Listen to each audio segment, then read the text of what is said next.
ನಮಸ್ತೆ, ನಿಖಿಲ್ ಎಂಚೊಲ್ಲರ್. ನೀವು ಹೇಗಿದ್ದೀರಾ? ದುನಿಪು ಯೂಟ್ಯೂಬ್ ಚಾನಲ್ಗೆ ನಿಮಗೆ ಸ್ವಾಗತ. ನನ್ನಲ್ಲಿ ಒಬ್ಬರು ಹೇಳಿದರು, ಅವರಲ್ಲಿ ಯಾರೋ ಕೇಳಿದ್ರಂತೆ, ಜ್ಯೋತಿ ಏನೋ ಕಾಣಲಿಕ್ಕೇನೆ ಇಲ್ಲ, ವೀಡಿಯೋಸ್ ಕೂಡ ಬಂದಿಲ್ಲ, ಎಂಥ ವಿಷಯ ಅಂತ. ಆ ಥರ ದೊಡ್ಡ ವಿಷಯ ಏನೂ ಇಲ್ಲ. ಕಾರಣ ಏನಪ್ಪ ಅಂದರೆ, ಫಂಕ್ಷನ್ಸ್ ಎಲ್ಲ ಜಾಸ್ತಿ ಇತ್ತು, ಮದುವೆ ಸೀಸನ್ ಬೇರೆ. ಹಾಗಾಗಿ ಅರ್ಲಿ ಮಾರ್ನಿಂಗ್ ಎತ್ಕೊಂಡು ಮೇಕೋವರಿಗೆ ಹೋಗಬೇಕಾಗಿತ್ತು. ಅಲ್ಲಿಂದ ಬಂದು ಮತ್ತೆ ಸ್ವಲ್ಪ ಮನೆ ಕೆಲಸ, ಸ್ವಲ್ಪ ರೆಸ್ಟ್, ಆಮೇಲೆ ಮತ್ತೆ ಎತ್ಕೊಂಡು ನೈಟ್ ಡ್ಯೂಟಿಗೆ ಹೋಗಬೇಕಾಗಿತ್ತು. ಆದ ನಂತರ ನನ್ನ ಹೆಲ್ತ್ ಕೂಡ ಸ್ವಲ್ಪ ಕೈ ಕೊಡ್ತು, ಆರೋಗ್ಯ ಸಮಸ್ಯೆಗಳು ಶುರುವಾದವು. ಹಾಗಾಗಿ ವೀಡಿಯೋಸ್ ಮಾಡೋಕ್ಕಾಗಿರಲಿಲ್ಲ. ದಯವಿಟ್ಟು ಕ್ಷಮೆ ಇರಲಿ, ಆಯಿತಾ? ಇವತ್ತಿನ ವಿಡಿಯೋದಲ್ಲಿ ನಾವು ಸರಳವಾಗಿ ಹೊಸ ತುಳು ವಾಕ್ಯಗಳನ್ನು ಕಲಿಯುವ. ಕಳೆದ ವಿಡಿಯೋದಲ್ಲಿ ನಾವು ಪ್ರಯಾಣದ ಬಗ್ಗೆ ಮಾತಾಡ್ತಿದ್ವಿ ಅಲ್ವಾ? ಪ್ರಯಾಣದ ಸಂದರ್ಭದಲ್ಲಿ ಕಂಡಕ್ಟರ್ ಜೊತೆ ತುಳುವಲ್ಲಿ ಹೇಗೆ ಮಾತಾಡೋದು ಅಂತ. ಇವತ್ತು ಕೂಡ ಅದನ್ನು ಸ್ವಲ್ಪ ಮುಂದುವರಿಸುವ, ಆಯಿತಾ? ಮೊದಲನೇ ವಾಕ್ಯ, 1 ನಿಮಿಷ ಬಸ್ ನಿಲ್ಲಿಸಿ ನಮ್ಮವರು ಬರುತ್ತಿದ್ದಾರೆ. 1 ನಿಮಿಷ ಬಸ್ ನಿಲ್ಲಿಸಿ ನಮ್ಮವರು ಬರುತ್ತಿದ್ದಾರೆ. ಇದನ್ನು ತುಳುವಲ್ಲಿ ಹೀಗೆ ಹೇಳೋದು, 1 ನಿಮಿಷ ಬಸ್ಸು ಉಂತಾಲೆ ನಮ್ಮ ಜನ ಬರೊಂದುಲ್ಲೇರು.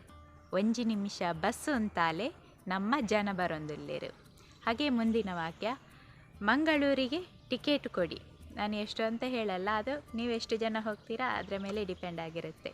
ಮಂಗಳೂರಿಗೆ ಟಿಕೆಟ್ ಕೊಡಿ. ಇದನ್ನು ತುಳುವಲ್ಲಿ ಹೀಗೆ ಹೇಳೋದು, ಕುಡ್ಲಾಗ್ ಟಿಕೆಟ್ ಕೊರ್ಲೆ. ಕುಡ್ಲಾಗ್ ಟಿಕೆಟ್ ಕೊರ್ಲೆ.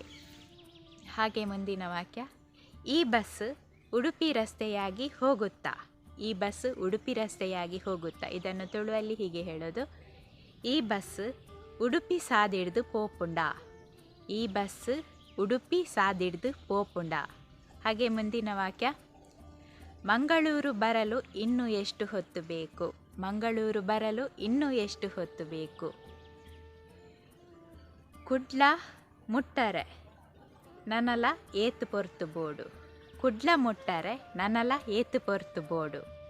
ಮುಂದಿನ ವಾಕ್ಯ, ಮಂಗಳೂರು ಬಂದಾಗ ಸ್ವಲ್ಪ ಹೇಳಿ ಸರ್, ನಾವು ಊರಿಗೆ ಹೊಸಬರು. ಮಂಗಳೂರು ಬಂದಾಗ ಸ್ವಲ್ಪ ಹೇಳಿ ಸರ್, ನಾವು ಊರಿಗೆ ಹೊಸಬರು. ಇದನ್ನು ತುಳುವಲ್ಲಿ ಹೀಗೆ ಹೇಳೋದು, ಕುಡ್ಲ ಬನ್ನಾಗ ಪಲ್ಲೆ ಸರ್, ಎಂಕುಲು ಊರುಗು ಪೊಸತುದಕುಲು. ಕುಡ್ಲ ಬನ್ನಾಗ ಪಲ್ಲೆ ಸರ್, ಎಂಕುಲು ಊರುಗು ಪೊಸತುದಕುಲು. ಹಾಗೆ ಮುಂದಿನ ವಾಕ್ಯ, 500 ರೂಪಾಯಿಯ ಚಿಲ್ಲರೆ ಇದೆಯಾ ಸರ್. 500 ರೂಪಾಯಿಯ ಚಿಲ್ಲರೆ ಇದೆಯಾ ಸರ್.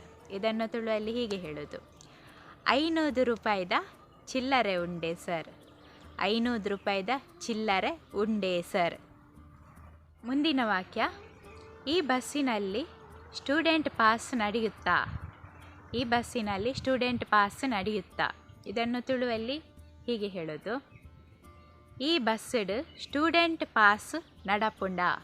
ಈ ಬಸ್ಸಡ್ ಸ್ಟೂಡೆಂಟ್ ಪಾಸ್ ನಡಪುಂಡ. ಮುಂದಿನ ವಾಕ್ಯ, ಮಕ್ಕಳಿಗೆ ಹಾಫ್ ಟಿಕೆಟ್ ಸಾಕಾ ಅಥವಾ ಫುಲ್ ಟಿಕೆಟ್ ತಗೋಬೇಕಾ. ಮಕ್ಕಳಿಗೆ ಹಾಫ್ ಟಿಕೆಟ್ ಸಾಕಾ ಅಥವಾ ಫುಲ್ ಟಿಕೆಟ್ ತಗೋಬೇಕಾ. ಜೋಕ್ಲೆಗ್ ಅರ್ಧ ಟಿಕೆಟ್ ಯಾವ ಅತ್ತಂಡ ಫುಲ್ ಟಿಕೆಟ್ ದೆಪ್ಪೊಡ. ಜೋಕ್ಲೆಗ್ ಅರ್ಧ ಟಿಕೆಟ್ ಯಾವ ಅತ್ತಂಡ ಫುಲ್ ಟಿಕೆಟೇ ದೆಪ್ಪೊಡ. ಮುಂದಿನ ವಾಕ್ಯ, ಈ ಬ್ಯಾಗಿಗೆ ಬೇರೆಯೇ ಟಿಕೆಟ್ ತಗೋಬೇಕಾ. ಈ ಬ್ಯಾಗಿಗೆ ಬೇರೆಯೇ ಟಿಕೆಟ್ ತಗೋಬೇಕಾ. ಇದನ್ನು ತುಳುವಲ್ಲಿ ಹೀಗೆ ಹೇಳೋದು, ಈ ಬ್ಯಾಗಿಗೆ ಬೇತೆನೆ ಟಿಕೆಟ್ ಮಲ್ಪೊಡ. ಈ ಬ್ಯಾಗಿಗೆ ಬೇತೆನೆ ಟಿಕೆಟ್ ಮಲ್ಪೊಡ. ಮುಂದಿನ ವಾಕ್ಯ, ಲಗೇಜನ್ನು ಮುಂದೆ ಇಡಬೇಕಾ ಅಥವಾ ಮೇಲೆ ಇಡಬೇಕಾ. ಲಗೇಜನ್ನು ಮುಂದೆ ಇಡಬೇಕಾ ಅಥವಾ ಮೇಲೆ ಇಡಬೇಕಾ. ಇದನ್ನು ತುಳುವಲ್ಲಿ ಹೀಗೆ ಹೇಳೋದು, ಲಗೇಜಿನ ಎದುರು ದಿವೋಡ ಅತ್ತು ಮಿತ್ತು ದಿವೋಡ. ಲಗೇಜಿನ ಎದುರು ದಿವೋಡ ಅತ್ತು ಮಿತ್ತು ದಿವೋಡ. ಮೇಲೆ ಅಂದರೆ ಬಸ್ಸಿನ ಟಾಪ್, ಅದು ಗೊತ್ತುಂಟಲ್ಲ ನಿಮಗೆ. ಇವತ್ತಿನ ವಿಡಿಯೋದಲ್ಲಿ ಕಲಿತ ತುಳು ಪದಗಳು ನಿಮಗೆ ಅರ್ಥ ಆಯಿತು ಅಲ್ವಾ?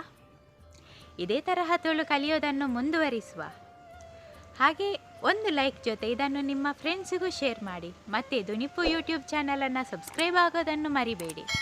ಮುಂದಿನ ವಿಡಿಯೋದಲ್ಲಿ ಮತ್ತಷ್ಟು ಇಂಟ್ರೆಸ್ಟಿಂಗ್ ವಿಷಯದೊಂದಿಗೆ ನಾನು ನಿಮಗೆ ಸಿಗ್ತೀನಿ. ಅಲ್ಲಿವರೆಗೂ ಸಲ್ಮೇಲು ಬರ್ತಾ